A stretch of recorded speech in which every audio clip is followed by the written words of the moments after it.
Bonjour, je reprends la lecture de la matrice déchiffrée de Robert Duncan. On a été au chapitre sur les sondes de la mémoire, les sondes mémorielles. Un des aspects les plus utiles de ces technologies est la possibilité de sonder les mémoires. L'attaquant qui pratique l'électroencéphalogramme hétérodyne joue le même jeu avec toutes ses victimes. Elles sont toutes deux praticables au travers de deux techniques qui amènent la victime en arrière dans le temps et qui leur donnent l'idée qu'elles ont été liées à la victime depuis la naissance.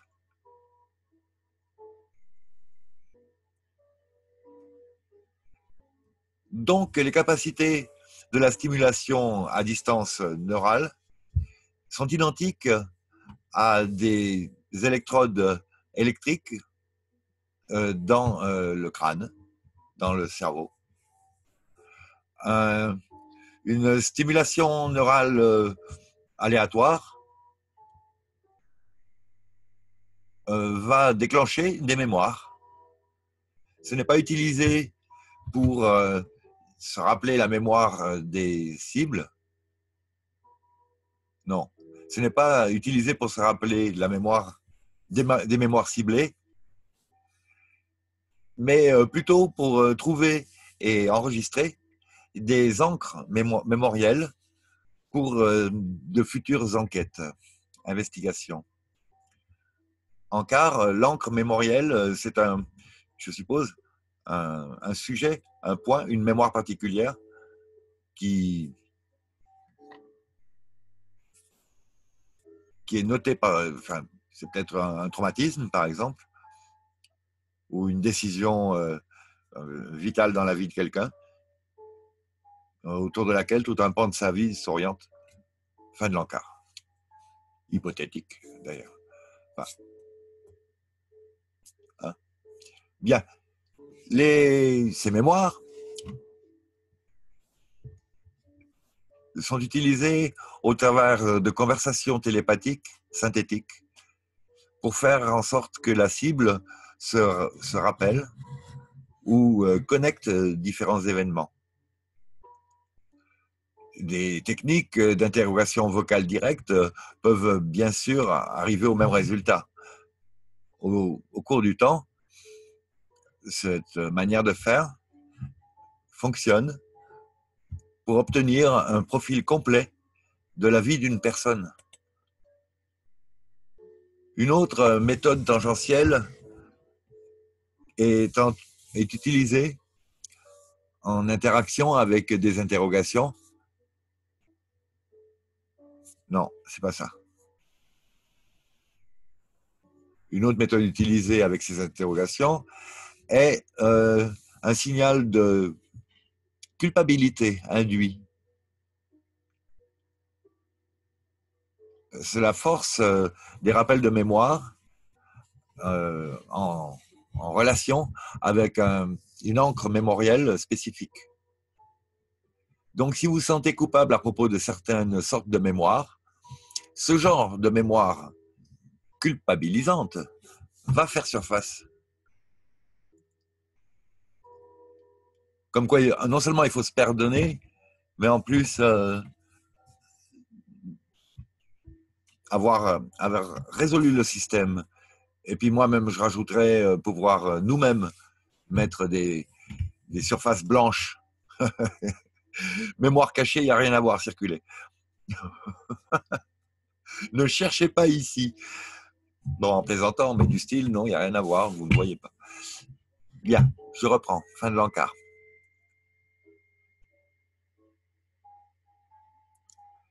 Et la dernière méthode utilisée dans ces jeux psychiques est encore plus incroyable.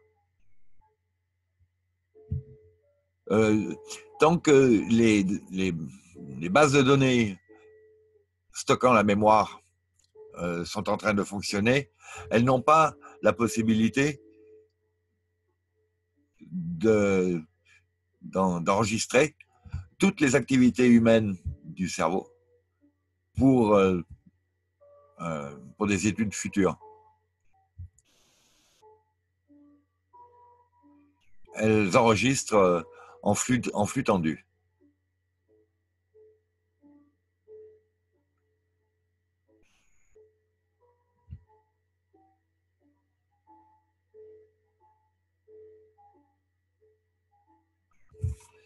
Ils n'ont que des rappels pour un état d'esprit particulier au cours de leur vie, pour des revues plus tard, ultérieures. Et cela fait tomber le 1,4 terabytes par seconde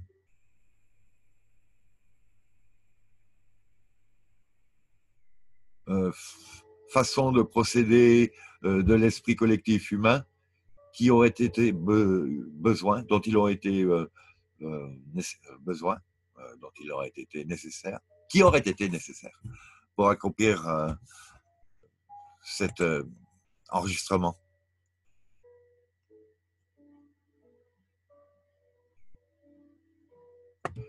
Il nous fait un calcul comme quoi le stockage nécessaire par le nombre de secondes par an et qui donnerait 44,150 pentabytes par an. Les capacités de stockage d'un ordinateur vont bientôt atteindre le niveau de budget du département de la Défense, qui aux États-Unis, croyez-moi, est spectaculairement élevé, puisqu'a priori, il est supérieur à ce que les 10 prochaines nations investissent dans le leur. Et bon, c'est des profonds malades. Enfin, c'est en tout cas le bras armé de profonds malades qui gère toute la planète sur différents plans, dont le plan militaire, avec pour base, là, les États-Unis. Pardon, on avait mis, mais bon, je t'écrase. Voilà, je reprends.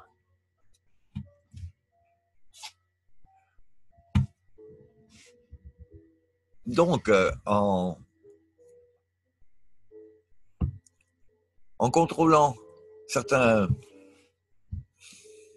clips, comment on pourrait appeler un clip, un signet, sur un PDF, on appelle ça un signet. Donc, la notation particulière que l'on met sur certaines ondes cérébrales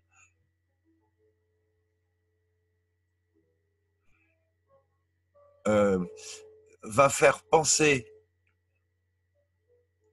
que les sujets de l'expérience ont vécu durant leur vie entière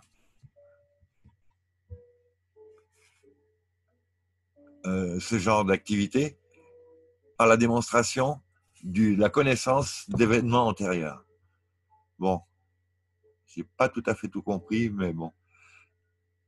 Ça nous amène, je continue, ça nous amène au topic de la loi criminelle. Imaginez à quel point il pourrait convaincre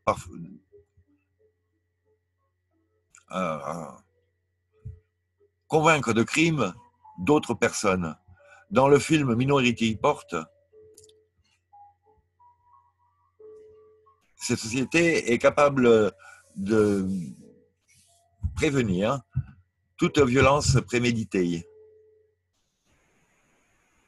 Seuls les crimes passionnels continuent à être inarrêtables parce qu'ils sont trop rapides entre la décision de s'y mettre et l'acte en quart.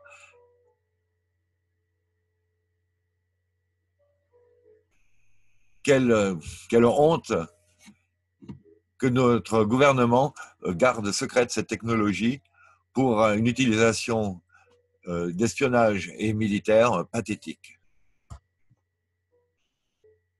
Paragraphe suivant.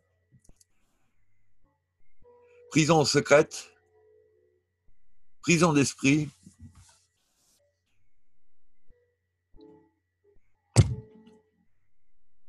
prison mentale, psychotronique, secrète.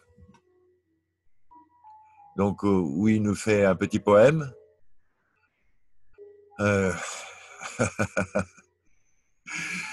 que je traduirai peut-être un autre jour, puisque c'est un petit problème, un petit poème ironique. Et donc, il nous parle de ces camps de concentration secrets psychotroniques. Et il est même marqué donc avec une citation de la Bible qui dit « Vous devriez connaître la vérité, car la vérité vous rendra libre ». Ça vient de Jean 8, 32 de la Bible.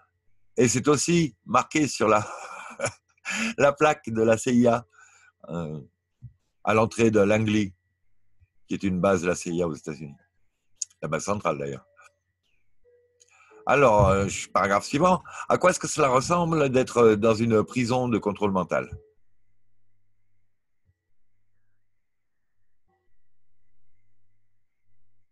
Et on va faire une pause. Ne vous déplaise. Merci. Et voilà une des formes que peut prendre la technologie d'amplification neurale.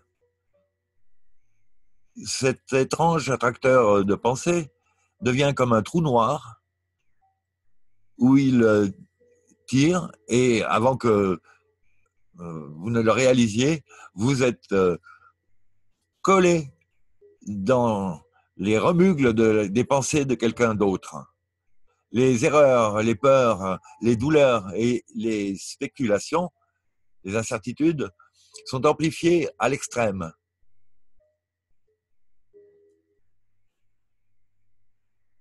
C'est complètement dysfonctionnel et pas du tout conforme aux lois naturelles d'évolution. Même la plus pathétique, grotesque et honteuse arme jamais conçue par les esprits de ces monstres de la CIA n'est arrivée à ce niveau-là. Soyez honteux, vraiment honteux. Vos taxes, vos impôts sont utilisés pour vous tromper. Pour d'autres, c'est un voyage dans la folie. Mais pour la majorité des gens, c'est juste un, un brouillard apathique et hypnotique. Cette technologie permet de personnaliser les enfers des personnes et de leur faire souffrir leur propre purgatoire.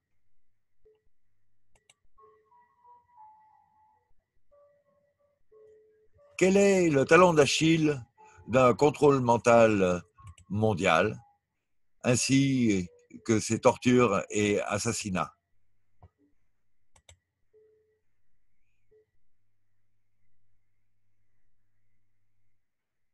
Je crois que nous pouvons tirer dans les antennes de ces faux dieux. On pourrait empoisonner l'espace et foutre en l'air le système de communication qui génère les signaux tueurs. Les superconducteurs, je crois, sont un écran que nous devons développer contre l'irresponsabilité et la traîtrise de ces rayons de la mort dirigés. Et bien sûr, si nous pouvons retirer le sort hypnotique qui a mis le peuple américain, nous pourrions amener ce géant endormi à rejoindre notre bataille.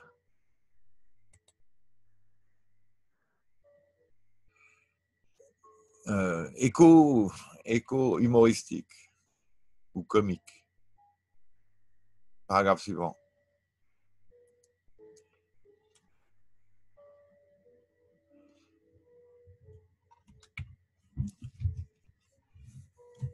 Pour parler d'autre chose au milieu de ce sombre et sérieux problème auquel nous faisons face,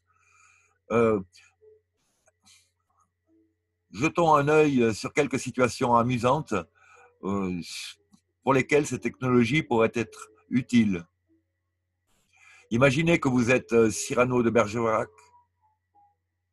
un duelliste chevronné avec un nez comiquement long, et que vous voudriez séduire quelques jeunes dames, mais que vous n'aviez le bagou nécessaire. Vous pourriez lui faire un électroencéphalogramme hétérodyne avec, avec une voix plus enjouée et les mots qu'elle voudrait entendre de votre bouche, bâtissant votre discours. Eh bien, c'est vrai, et vous pouvez le faire aujourd'hui. En retour de cette faveur, vous autoriseriez, excusez-moi, vous autoriseriez le charmeur à partager le prix simplement en étendant son invitation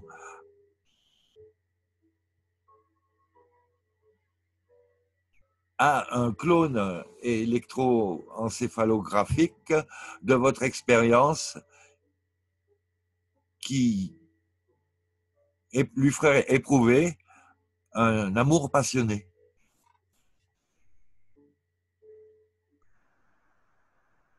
En cas, donc en fait, voilà, vous en faites votre actrice objet qui va croire jouer un rôle alors que tout lui a été prémâché.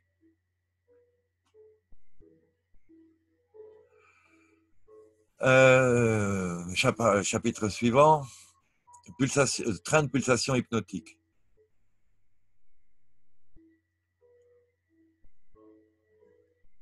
Mais peut-être qu'on va garder ça pour une prochaine séance.